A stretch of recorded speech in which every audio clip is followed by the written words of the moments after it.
Personal antecedents of job satisfaction जो influence सिर्फ environmental factor से नहीं होता, पर्सनल कैरेक्टरिस्टिक से भी होता है, जैसे पर्सनैलिटी, जेंडर, एज और कल्चरल बैकग्राउंड। तो ये सारे फैक्टर जो शेप करते हैं इंडिविजुअल कैसे परसीव करता है, रिएक्ट करता है वर्क एनवायरमेंट में। तो पर्सनैलिटी में देखा गया कि रिसर्च सजेस्ट करता है कि पर्सनैलिटी बहुत जरूर रोल प्ले करता है जॉब सैटिस्फैक्शन को डिटरमाइन करने में। स्टडीज ने देखा है कि इंडिविजुअल एक सेम लेवल का उनका जॉब सैटिस्फैक्शन मेंटेन करते हैं, मतलब वो हैप्पी है तो हैप्पी रहेंगे, सैड रहेंगे तो सैड ही रहेंगे। तो वो उनकी पर्सनैलिटी ही रहती है जो डिस्पोजिशन अफेक्ट होते हैं वर्क प्लेस एटीट्यूड को। तो वो भले जॉब चेंज भी क्यों ना कर ले, लेकिन उनकी पर्सनैलिटी तो वैसी ही रहती है। तो पर्सनैलिटी तो इन्फ्लुएंस करती है जॉब सैटिस्फैक्शन को, लेकिन वर्क प्लेस कंडीशन भी उतनी मैटर भी करते हैं। लेकिन दो पर्सनैलिटी ट्रेट जो है पर्टिकुलरली देखे गए जो जॉब सैटिस्फैक्शन के साथ लिंक करते हैं, वो नेगेटिव अफेक्टिविटी और लोकस ऑफ कंट्रोल। नेगेटिव अफेक्टिविटी मतलब क्या कि नेगेटिव इमोशंस रहते हैं लोगों के जो हाई नेगेटिव अफेक्टिव वाले रहते हैं, जैसे कि एंग्जाइटी, डिप्रेशन, ये सब डिफरेंट सिचुएशंस में वो लोग फेस करते हैं। तो ये जो है वो लोग परसीव करते हैं कि जॉब जो है नेगेटिव ही है और वो कोरिलेट करता है लोअर जॉब सैटिस्फैक्शन के साथ। लोकस ऑफ कंट्रोल क्या है कि वो इंडिविजुअल्स क्या मानते हैं अपने इवेंट्स जो है उनके लाइफ में उसके बारे में, कि जिनका इंटरनल लोकस ऑफ कंट्रोल अच्छा है वो मानते हैं कि ये सब हमारे कंट्रोल में है, जो हम लोग कर रहे हैं हमारे हाथ में, ठीक है, तो उससे हमारे रिजल्ट जो रहेंगे वो हम इन्फ्लुएंस कर रहे हैं। वैराज एक्सटर्नल लोकस ऑफ कंट्रोल वाले क्या मानते हैं कि जो आउटकम्स है वो बाहरी दुनिया से है, मतलब कि एक्सटर्नल फोर्सेस से है या फिर किस्मत के ऊपर डिपेंड करता है, ठीक है, हमारे ऊपर नहीं।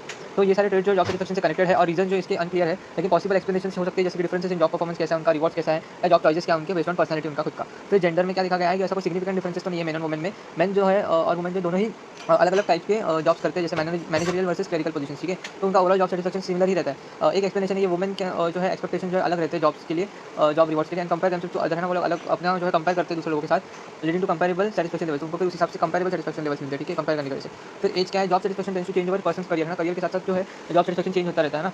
स्टडीज देखते हैं कि सैटिस्फैक्शन फॉलो करते हैं कर्व लीनियर पैटर्न, जिसमें उनका अर्ली एडल्टहुड में जो है वो जॉब सैटिस्फैक्शन डिक्लाइन हो जाता है, लोवेस्ट पॉइंट पर रहता है एजेस 26 से 31 में। It then increase steadily as individual progress in career, जैसे लेकिन वो करियर में प्रोग्रेस हो जाते हैं बाद में, तो वो स्टडी हो जाता है, स्टेबल हो जाता है। ये पैटर्न जो है इन्फ्लुएंस होता है फैक्टर जैसे टेन्योर ऑन द जॉब है ना, जॉब का टेन्योर क्या है, और इनिशियली एम्प्लॉइज जो है एक्सपीरियंस करते हैं हाई सैटिस्फैक्शन, जैसे जिसको हनीमून पीरियड भी बोलते हैं, जिसमें लेकिन बाद में डिक्लाइन आ जाता है। हाउएवर ओवर टाइम एम्प्लॉय जो है एडजस्ट करते हैं रोज को, सैटिस्फैक्शन वापस बढ़ भी जाता है। कल्चर एंड एथनिक डिफरेंसेस, तो कल्चरल एथनिक डिफरेंसेस में क्या है कि डाइवर्सिटी जो है बढ़ती जा रही है वर्कफोर्स की, तो कल्चरल एथनिक इन्फ्लुएंस को समझना जरूरी, जॉब सैटिस्फैक्शन के ऊपर भी जरूरी है, ठीक है। तो सम स्टडीज ने क्या बताया, स्लाइट डिफरेंसेस होते हैं जॉब सैटिस्फैक्शन में रेशियल ग्रुप्स की वजह से, या फिर सम ग्रुप जो लोअर सैटिस्फैक्शन फेस करते हैं, ठीक है।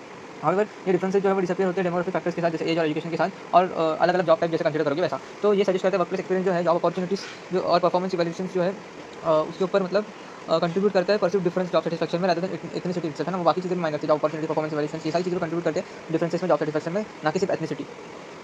ठीक है, तो आपको ये सारे नोट्स जो माइंड में फॉर्मेट में मिल जाएंगे, और मैं इसलिए नहीं कि शॉर्ट्स में सारी लिंक नहीं हो पाए, मैंने सेंड फोर्स का वीडियो नीचे डिस्क्रिप्शन में दिया हुआ है, ठीक है, और आप वीडियो अच्छी लगी तो लाइक कीजिएगा, कमेंट कीजिएगा, शेयर कीजिएगा, सब्सक्राइब कीजिएगा। Thank you.